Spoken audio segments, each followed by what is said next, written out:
Well, the jury in Daniel Penny's New York City trial will be back on Monday to deliberate on the lesser charge of criminally negligent homicide in the death of Jordan Neely. This after jurors were unable to come to a unanimous decision on second-degree manslaughter, leading to the dismissal of that charge. CB Cotton is live with the very latest on what's next in Penny's trial. Hey, CB.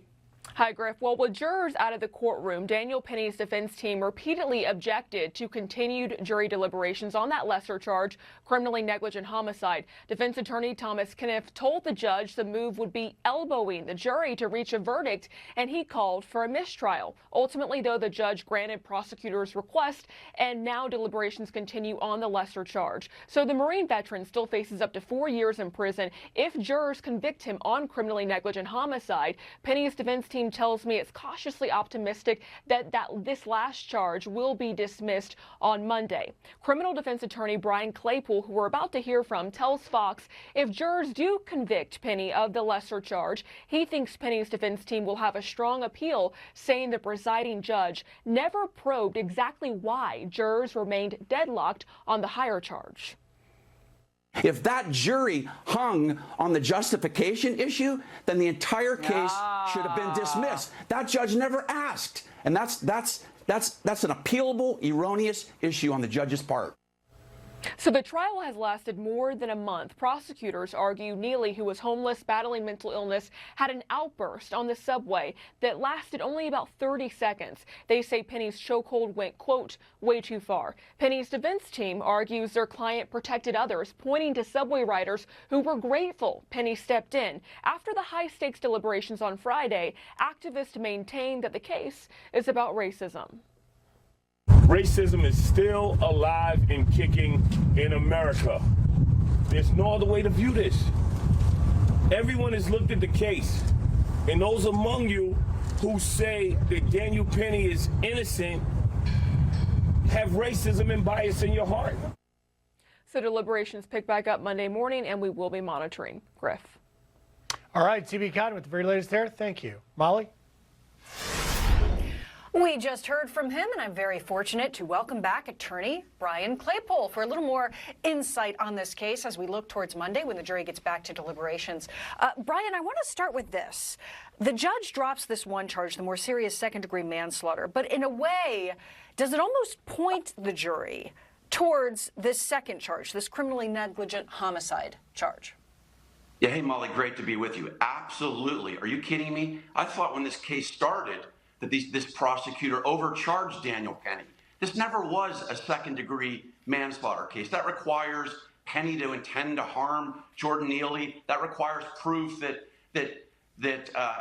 Penny knew, had reasonable belief to know that Jordan Neely was going to die because of this chokehold and still did it. There's no facts to support that. So these prosecutors overcharged, knowing they'd never get a conviction on second-degree manslaughter, and then got what they wanted. Then they get the judge to say, oh, okay, well, you can't agree on that one. Well, let's go to the lesser charge, which is easier to prove. And what that does is it induces jurors to throw up their arms after they've been deliberating 3 or 4 days and say, okay, let's just get them on the lesser charge. So it's patently unfair, and it's a miscarriage of justice.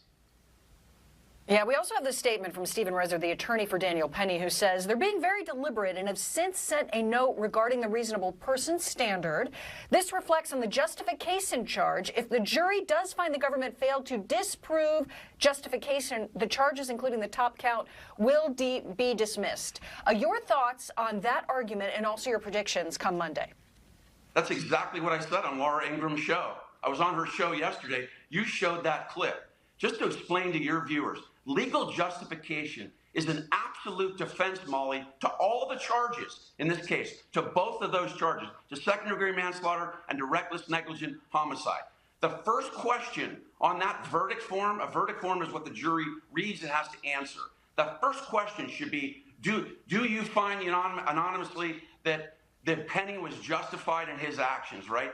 That question has to be answered. And if all 12 jurors do not agree on the justification issue, the entire case is thrown out and a mistrial is declared. What this judge did wrong is He didn't go back to that jury with a question and say, why have you reached a hung jury here? What is the basis for your hung jury? Did you decide on the justification issue? And if that jury came back and answered that question saying, we couldn't decide on justification, that case is tossed. And I can't believe a judge in New York City can't do his job and get a simple answer from that jury that would dictate the fate of Daniel Penny.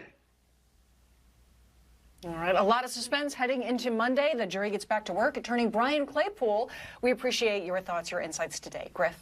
Great conversation. Thanks.